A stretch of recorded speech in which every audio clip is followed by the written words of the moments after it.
आज डॉक्टर बाबा आणि इंदुरीकर महाराजांमध्ये संत वाङ्मयामधील 6 अभंगाची चर्चा झाली बरं का. नंतर इंदुरीकर महाराज म्हणाले, बाबा मला काहीच नको, फक्त तुमचा आशीर्वाद पाहिजे. तर रामकृष्ण हरी मंडळी, आज गुरुपौर्णिमा असल्यामुळे लवकर उठलो. नंतर जिमला गेल्यानंतर आपण बॅकमध्ये डेडलिफ्टचा वर्कआउट घेतला. घरी आल्यानंतर पटकन आवरलं आणि नियमितपणे आपली देवपूजा केली. नंतर ब्रह्मंड नायकाला साष्टांग नमस्कार केला. डॉक्टर बाबांकडे गेल्यानंतर तिथे देवपूजेची तयारी चालू होती आणि गुरुपौर्णिमा असल्यामुळे कोणी ना कोणी साधक जण येतच होते.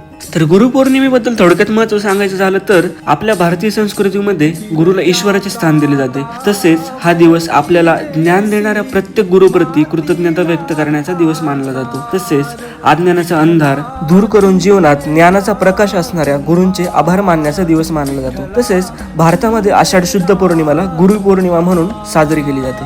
तर आज आम्ही सर्वांनी मिळून कशी गुरुपौर्णिमा साजरी केली ते तुम्हाला दाखवतो.